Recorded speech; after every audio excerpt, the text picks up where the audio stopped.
Այս տարվա հունվարի 1-ից ուժի մեջ է մտել աշխատանքային օրենսգրքի այն փոփոխությունները, համաձայն որի 2026 թվականից սկսած բոլոր պայմանագրերը պետք է կնքվեն էլեկտրոնային թվային համակարգով, էլեկտրոնային ստորագրությամբ։ Գործատուները կընդունեն աշխատողներ, ապա պետք է պայմանագիրի սկզբանե ձևավորեն հարթակում, որը կլինի ինքնաշխատ եղանակով նաև հնարավորությամբ, որ փոխանցվի աշխատողին, որը ևս պետք է ծանոթանա պայմանագրի օրինակին եւ ստորագրի։ Հնարավորություն կտա, որ աշխատողը ունենա իր աշխատանքային պայմանագիրը հենց իրենց հարաբերությունները ծագի, այլ ոչ ինչպես շատ դեպքերում է լինում, շատ ժամանակ հետո կամ անգամ լինում են իրավիճակներ, երբ որ աշխատողը այդպես իր պայմանագրի օրինակը չի ունենում,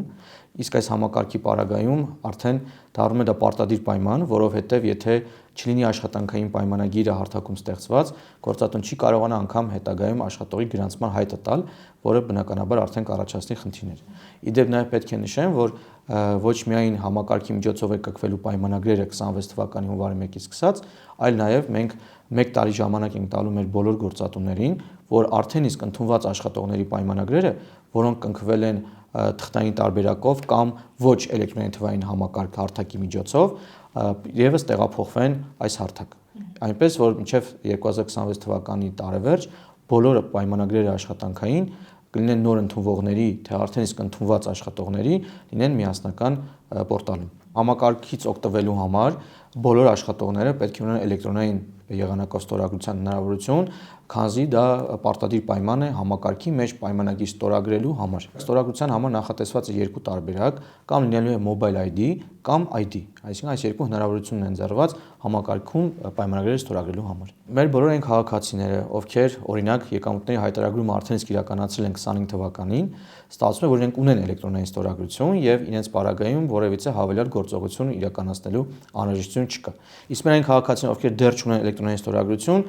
նախատեսված է, ինչպես նշեցի, 1 տարի ժամանակ այդ հնարավորությունը իրենք եւս որպեսզի ունենան։ Նաեւ նշեմ, որ համակարգը այո պարտադիր է դարձել այս տարվանից, բայց 25 թվականից սկսած ինքը նաև կամավորության սկզբունքով էր տալիս հնարավորություն, որ կնքվեր աշխատանքային պայմանագրերը նշածս հարթակի միջոցով, եւ պետք է նաև այս մասով ասեմ, որ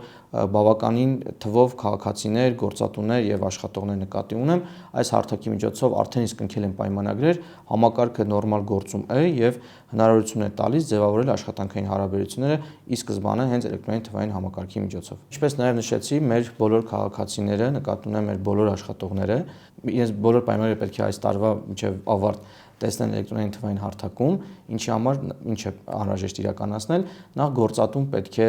այդ պայմանագրերը տեղափոխի համակարգ, որի համար մուտք է գործելով fileonline.taxservice.am եւ այնտեղ կլինեն համապատասխան դաշտեր, որոնք ինքը կլրացնի,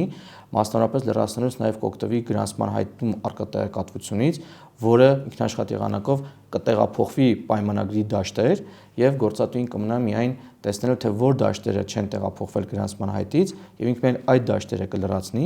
գործատուի կողմից դաշտերը լրացնելուց հետո կփոխանցի այդ տեղեկատվությունը արդեն աշխատողին, աշխատողը ծանոթանալու համար իր պայմանագրին պետք է մուտք գործի self portal եւ այնտեղից իդենտիֆիկացվի եւ կտեսնի իր պայմանագիրը, որից հետո արդեն իր էլեկտրոնային ստորագրությունը դնելով կհավաստի, որ ինքը ծանոթացել է իր պայմանագրին։ Ուզում եմ նշեմ, որ այս պարագայում աշխատողը չի համարվում նոր ընդունվող եւ իր ստորագրությունը դնելով չի դառնում, որ աշխատանքային հարաբերությունները նոր են ծագել, այլ ընդհանրապես դրանով փաստվում է,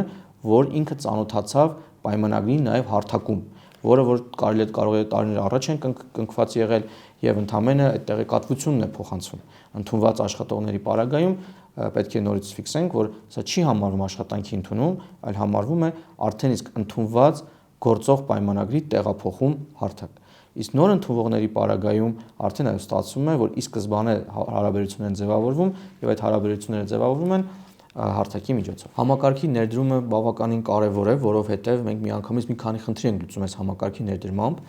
Նախ տալիս ենք հնարավորություն, որ եւ մեր գործատուները եւ աշխատողները աշխատեն օրենքի դաշտում, հետո ունենան աշխատանքային պայմանագրի օրինակելի ձև, պայմանագիր կնքելուց հնարավորինս քիչ բացթողումներ ունենան, որովհետև շատ դեպքերում նաև օրենսդրության չիմացության պատճառով են խնդիրները լինում, իսկ այս համակարգը պարտադիր դաշտեր ունի եւ մեր գործատուները այդ դաշտերը պետք է լրացնեն, հետեւաբար լրացնելու պարագայում ստացվում է, որ սխալ թույլ տալու հավանականությունը բավականին նվազում է։ Նաև ինքը վերահսկողական տեսանկյունից է լինելու արդյունավետ գործիք, որովհետև, ինչպես ասում են, հետին ամսաթվով այլևս հնարավոր չի լինելու փաստաթղթեր ստեղծել, ինչը որոշ դեպքերում հենց աշխատողների իրավունքների ոտնահարման մասին է խոսում, եւ այս խնդիրը եւս կլուծվի, եւ ընդհանուր առմամբ նաև աշխատողների մասով էլ եթե դիտարկեն, կլինի, որ իրենք իրենց պայմանագիրը կունենան ի սկզբանե կծանոթանան աշխատանքային պայմանագրով նախատեսված իրենց իրավունքներին, պարտականություններին, գործառույթներին, բնականաբար վարձատրությանը եւ աշխատանքային ռեժիմին, ամենամյա արձակուրդի տևողության օրերին, սրանք շատ կարևոր դրույթներ են, որոնք շատ դեպքերում մեր աշխատողները ուղղակի չեն իմանում, որովհետեւ չեն տեսնում իրենց պայմանագիրը, իրենց օրինակը իրենց չի փոխանցվում եւ շատ դեպքերում նաեւ այդ պատճառով իրենք չեն կարողանում հետագայում իրենց իրավունքները պաշտպանել, որովհետեւ չգիտեն անգամ ինչ իրավունքներ ունեն, հետեւաբար նաեւ որն է այդ իրավունքներից խախտվել, որի համար իրենք կարող են դիմել պատկան մարմիններին վիճարկելու իրենց խախտում օրենքի օրենսդրության։